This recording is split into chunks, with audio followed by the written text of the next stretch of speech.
So I am doing a salsa bar tonight. This is hamburger cheese dip. This is corn salsa and then restaurant style salsa. And serve this with tortilla chips.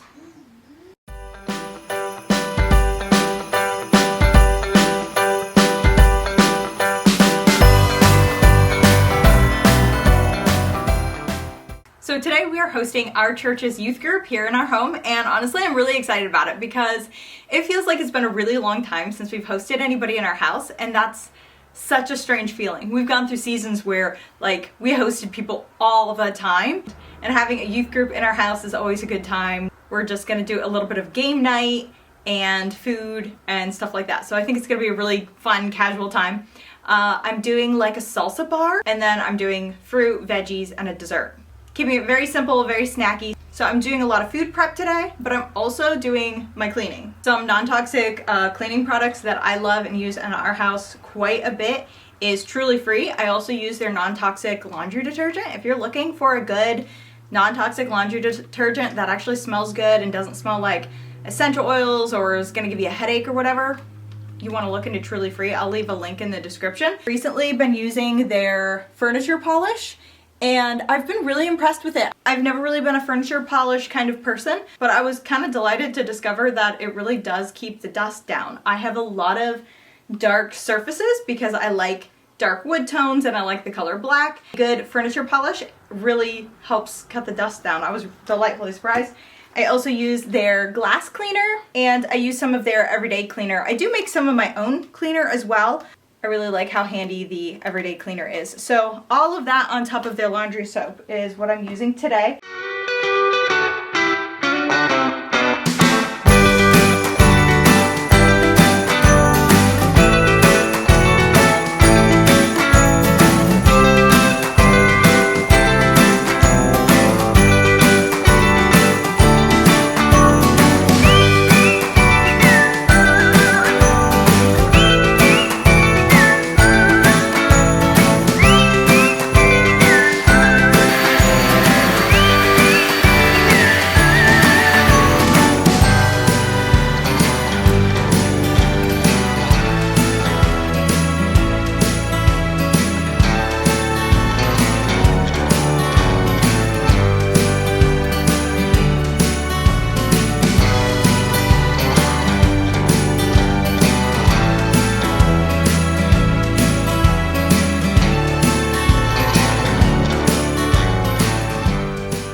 So just for a couple activities that we might do, I don't know if you've ever seen the game Wrong Answers Only. I thought about doing like a Bible trivia game, but they have to answer wrong answers only. It has to make a little bit of sense, like who parted the Red Sea, and they can say like Abraham Lincoln. It has to be a wrong answer, or they could say Noah.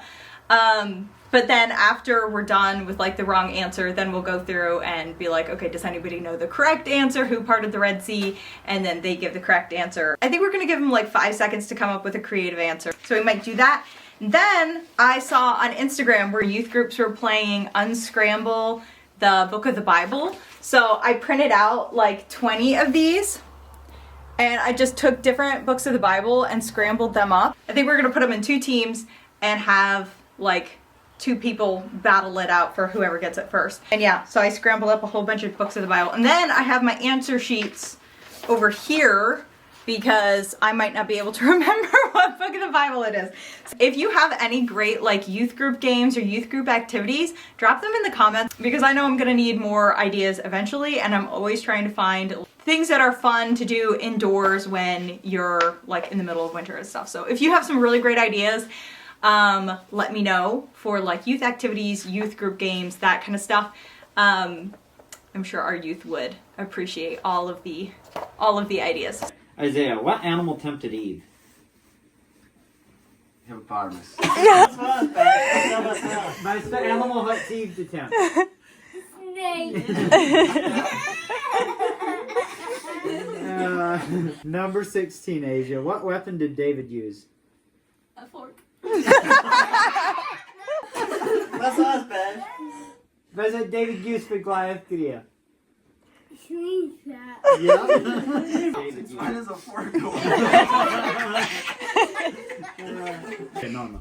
What food fell from heaven? Pizza. Oh!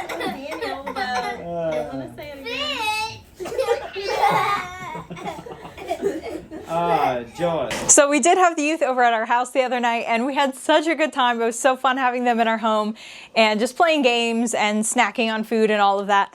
Sebastian thought that the youth were hilarious and would he was also tired, but he would belly laugh, the most hilarious laugh. Didn't end up playing the game Spoons. That was a card game with spoons and whatever, and it's too hard to explain. What we did end up playing though is a game called Fishbowl, or you can also call it who, what, where. How we often play is everyone sits in a circle and the teams are like every other person. If it doesn't come out right or whatever, you can number people off and have uneven teams, and that's fine. But it worked out perfectly that we just did every other person was on a team. So my husband and I were sitting side by side, so we were on opposite teams. Everyone gets 3 slips of paper in the beginning of the game, and they write on their slips of paper one person, one place, one thing. They don't show people what's on their paper. Then they fold them up and they put them in the bowl. Once everybody has their slips of paper filled out, they all put them in the bowl, and you have somebody with a timer. I think it's a 30-second timer, I think is what we did. The person picks up a paper, whatever is written on the paper, they have to describe to their team what's on the paper without saying any of the words that are on the paper. And then their teammates have to guess. Once they guess it right, they get to keep that piece of paper as a point. And you go around the circle, everyone taking turns until all of the papers are gone. You take the score of how many papers you got right for your team, write that down somewhere, and then you put all those same papers back into the fishbowl. For round 2, you still have a 30-second timer, you still have the same slips of paper, but this time you're only allowed to use one word to describe the slip of paper.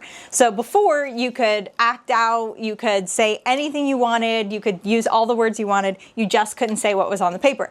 This time you're only allowed to use one word. You can still use actions and try to describe it the best you can, but only one word. And again, you take turns going around team to team, 30 seconds per turn, until all of the papers are gone. Then you take up your score again of how many papers you got right on your team. And then you have round 3. Round 3 is all the papers go back into the fishbowl, same papers, same teams. This time, you're not allowed to talk at all when you're trying to describe the slips of paper. This time, you're only allowed to use actions. And it gets really, really interesting, especially depending what people put on the slips of paper or how you described them previously. And then again, you go around the circle with the bowl until the papers are gone, and then you tally up all of the score from the last 3 rounds, and whoever has the most points wins. It is a really, really interesting game, and it usually involves a lot of laughs. So if you need a good group game, icebreaker game, or whatever, this fishbowl or who, what, where is a really, really good game for groups, especially if you have, like I said, a tiny house. So if you have questions, you can leave them in the comments. I'll try to answer them, but that was the best I could do describing that one.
They're whipping.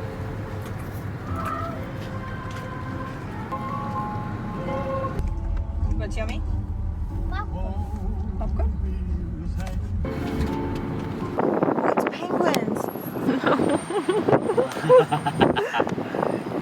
Penguin is slinging that polar bear around.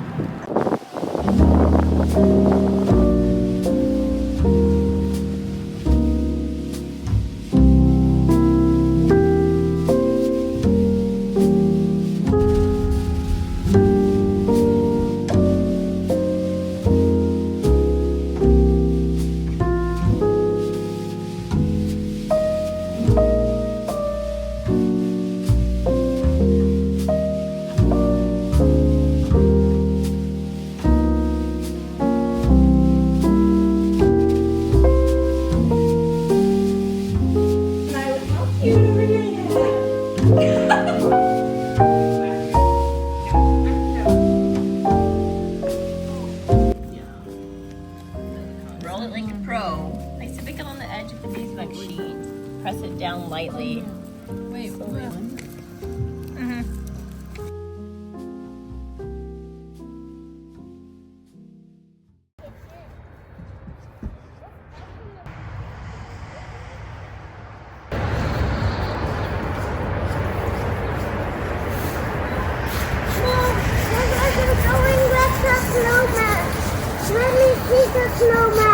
Say, Frosty the Snowman. Frosty the Snowman. He's so cute. So apparently this is Daddy Snowman, Mama Penguin Snowman, Bash Snowman, and then I don't know how Griffin is like a little bean baby, but Griffin Snowman. Griffin, are you a baby? Yeah. Yeah. I'm the baby snowman. They're cute. Look, I'm the baby snowman. Not gonna lie though, I did wrap a couple of those like a feral raccoon. It'll work though.